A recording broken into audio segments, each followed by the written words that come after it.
বৈকুণ্ঠপুর 1 নম্বর গ্রাম পঞ্চায়েতের অধীন রায়নগরের 250 নম্বর বুথে প্রায় 1.5 ঘন্টার উপর ইভিএম মেশিন খারাপ হওয়ার দরুন ভোট গ্রহণ প্রক্রিয়া দীর্ঘক্ষণ বন্ধ থাকে। পরে নতুন ইভিএম মেশিন আসার পরে পুনরায় ভোট গ্রহণ শুরু হয়। তার মধ্যেই ক্ষুব্ধ হয়ে পড়ে ভোট গ্রহণ লাইনে দাঁড়ানো মহিলা থেকে পুরুষরা। তারা ক্ষুব্ধ হয়ে বলেন, প্রায় কেউ 1 ঘন্টার ওপর, কেউ 1.5 ঘন্টার ওপর লাইনে দাঁড়িয়ে আছি, কিন্তু ইভিএম মেশিন খারাপ হওয়ার জন্য ভোট দিতে পারিনি। তখন ভোট দেব তাও জানিনি, লাইন দীর্ঘ থেকে দীর্ঘতর হয়ে যাচ্ছে। এদিকে প্রচণ্ড গরম পড়েছে। একজন পুরুষ ভোটার অসুস্থ হয়ে বসে পড়েন দীর্ঘক্ষণ লাইনে দাঁড়িয়ে থেকে। সেখানে তাকে হাওয়া দিতে এবং জল দিয়ে সুস্থ করার প্রক্রিয়া চালাচ্ছেন এলাকাবাসী। এই হলো 10 মিনিট, 10 মিনিট হলো না। আমি এখনো পর্যন্ত একজনের কাছে শুনলাম ইভিএম মেশিন খারাপ হয়ে গেছে। এবার প্রায় 1 থেকে 1.5 ঘন্টা আমরা দাঁড়িয়ে আছি।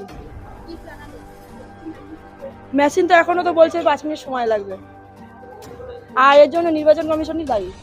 আর মেশিনটা তো ঠিকঠাক ভাবে পাঠানো উচিত ছিল। মানুষ এইভাবে রোদ গরমে দাঁড়িয়ে লাইনে দাঁড়িয়ে আছে, অসুস্থ হয়ে পড়ছে। এই একজন অসুস্থ পেশেন্ট বসে আছে, তখন থেকে ভোট দিতে পারছে না।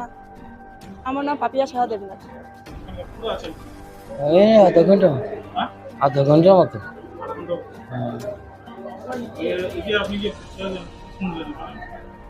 এখানে ওই মেশিনটা খারাপ আছে বলে, মেশিন নতুন নাকি এসছে, সেট করে দিয়ে তারপরে।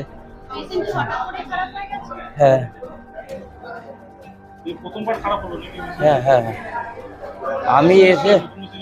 আমি এসে দাঁড়ালাম, এর ভিতরে শুনলাম মেশিন খারাপ। তারপর থেকে শুধু এখানে বসছি ওখানে বসছি এই করেই কাটাচ্ছি। প্রায় হতে চললো, কিন্তু এখানে আছে অল্প সময়।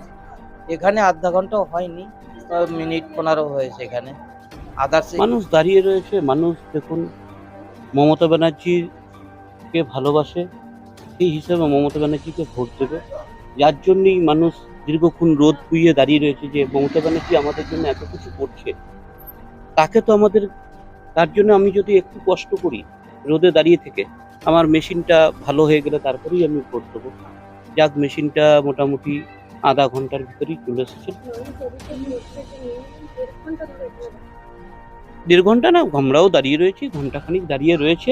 এবারে কিন্তু যেটা মেশিনটা খারাপ হয়েছে সেটা তো আমরা বলবো, আমরা পুলিশ প্রশাসনিক কর্তৃপক্ষরা রয়েছেন, ওনারা দেখছেন, এবং যারা এসেছেন ভিতরে তারা তো দেখছেন, তারাও বারবার রিপোর্ট করছে, আমরাও রিপোর্ট করছি বারবার। মানুষ আমাদের দীর্ঘক্ষণ দাঁড়িয়ে রয়েছে, আপনারা মেশিনটা এরকম কেন রেখেছেন, তাড়াতাড়ি করুন।